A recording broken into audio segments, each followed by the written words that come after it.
Naquela época que eu cheguei, na semana que eu cheguei, houve um sequestro, que já era uma quadrilha conhecida do pessoal antigo, lá do DES antigo, era Delegacia Especializada Anti-Sequestro, não era DAS ainda, como é hoje, que é divisão.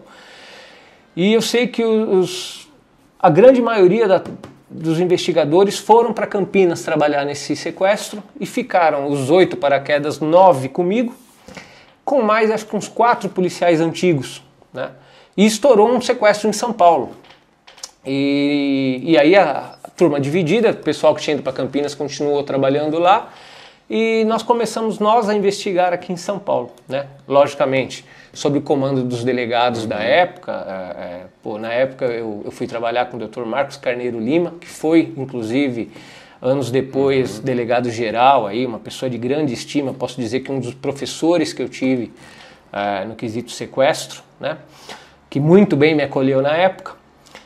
E nós ficamos trabalhando naquele caso e tal, até um momento que se descobriu um provável local que ia ter uma ligação. Naquela época não existia celular, ou se existia era aqueles celulares que custavam 3 salários do policial, então era muito difícil você ter um celular naquela época, e as ligações de sequestro eram de orelhão.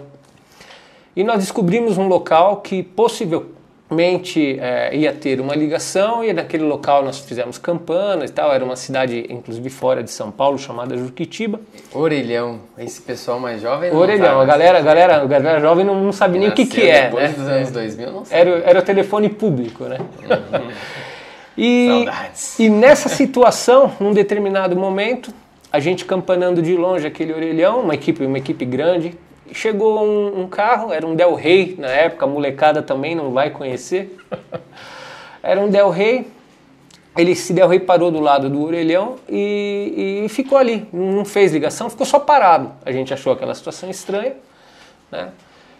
Era um orelhão que já tinha tido uma ligação, numa das dezenas de ligações que teve, ele já tinha sido utilizado. E na campana nós percebemos que tinha um motorista mais um passageiro no carro e alguma coisa se mexendo no banco de trás, né? E a campana continuou por algum tempo e tal, e eles não desciam do carro para fazer ligação também, aquilo muito estranho, um local muito ermo e tal. Juquitiba é uma cidade do lado de São Paulo aí. Bairro das Palmeiras na época. Esse orelhão ficava do lado de uma igreja, um local totalmente ermo, assim, inclusive aí caminho para Santa Catarina, na BR ali, né? E num determinado momento, o nosso delegado titular, o Dr. Maurício Guimarães Soares, decidiu que a gente deveria abordar aquele orelhão, aquele carro no orelhão. E aí a equipe inteira abordou. No momento da abordagem, aqueles 2 que estavam no carro reagiram, né? Então, um já saiu atirando do carro, ele foi alvejado no joelho, ali ele ficou, e o outro que fingiu que estava dormindo, estava com 2 revólveres, uma pistola e um revólver, não me lembro bem na época, e ele também sai atirando do carro. E foi um momento... Vocês já tinham dado voz de polícia? Não, né? Chegamos abordando com a segurança, né, já tomada, mas o cara foi pro tudo ou nada, né? Acho que o cara pensou, o sequestro é um dos crimes de maior pena, né? Então o cara sabe que se ele for preso, ainda mais com a fama que o DAS sempre teve aqui em São Paulo, ele sabia que era cadeia, né? Ou de qualquer maneira, ele saiu atirando do carro. E foi uma situação que nem todos os policiais foram para cima. E eu lembro que eu atirava muito mal na época, eu tinha 1 semana de polícia. Essa ocorrência foi realmente acho que 1 semana, não passou de 10 dias que eu estava no sequestro. E virgem ainda, bem calça branca. Totalmente, não sabia atirar, imagina. E nessa situação eu lembro que eu descarreguei minha Glock no cara, né? E acho que uma questão assim de 8 metros, talvez, não mais do que 10 metros. E o cara atirando, e ele começou a correr e dando tiro para trás, e a galera ali tomando conta da situação do carro, até porque o desfecho foi muito legal, porque aquele vulto que a gente viu no banco de trás do carro era a vítima de sequestro, que era um senhor de 80 anos. Nossa, né? Então, um alvejado ali, a vítima no carro e o cara correndo, atirando para trás, e não foi todo mundo que foi para cima. E eu acabei indo para cima, descarreguei minha Glock nele. E era uma rua que era uma rua que ia até o final, com uma outra rua que tinha algumas casas e o cara correndo, a gente correndo atrás, correu mais uns 2 ou 3 comigo e tal.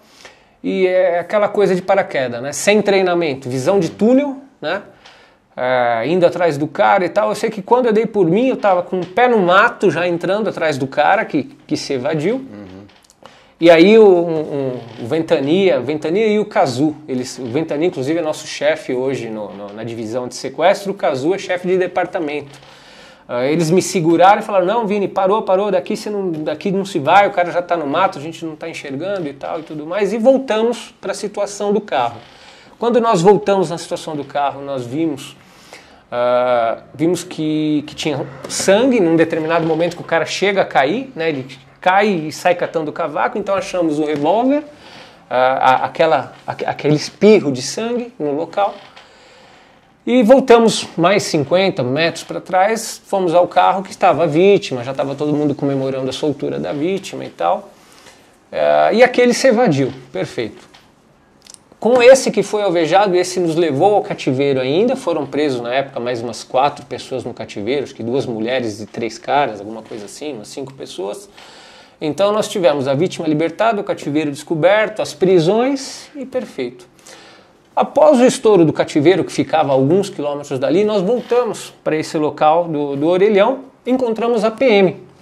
E para nossa surpresa, a PM, pô, vocês são dando sequestro? Legal, nós achamos a vítima. Vítima? Como assim? Não, é a vítima. Ele falou que era vítima de sequestro, estava baleado, achamos ele com as vísceras na mão, levamos para o hospital. Pois bem, esse era o cara que saiu atirando na gente. Ele ficou 8 horas em operação, um mês depois ele estava em pé prestando depoimento, né? Então acabou sendo salvo aí para cumprir a pena dele, muito bem cumprida. E eu acho que essa situação fez com que eu caísse na graça da galera do antissequestro, porque viram aquele moleque aquela criança indo atrás do cara, indo para cima mesmo e tal, talvez até por um erro, pela visão de túnel, né? Pelo ímpeto aí. Antes de resolver a situação. Resolvendo a situação, né? Resolvendo, porque as canas de orelhão, né, na verdade, no sequestro eram assim antigamente, né? Então você pegava o sequestrador no orelhão, raramente você pegava a vítima no orelhão, como foi esse caso, mas você pegava o cara e o cara te levava para o cativeiro, para você estourar o cativeiro. E ali eu acho que eu caí nas graças e consegui ali criar raízes entre os antigões do antissequestro, entre os dinossauros, entre a galera toda aí, que me ensinou dali em diante a trabalhar realmente com sequestro, né? A delegada ficou sabendo provavelmente desse caso aí logo depois, desse teu primeiro caso que tu foi pra cima? Não, aquela delegada que te deu bronca? Não, a que me deu bronca era a Mércia, ela era chefe dos tiras, era investigadora também, né? Acredito que soube, mas não reportou nada depois, eu não me recordo dela ter reportado nada. Mas entre ali ao pessoal do antissequestro, aí eu percebi que eu tinha sido muito bem aceito e tudo mais, e aí eu sei que eu finquei as raízes e consegui permanecer lá por muito tempo. Voltou pra casa felizão com o trampo, né?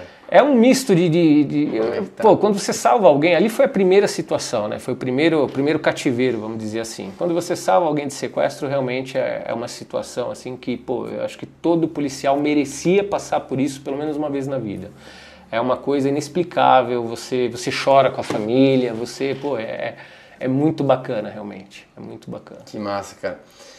E tu contou essa história depois pra tua família, que não queria que tu fosse polícia? Eu sempre dividi muito o mundo policial do mundo dentro de casa, né, na minha vida particular, né.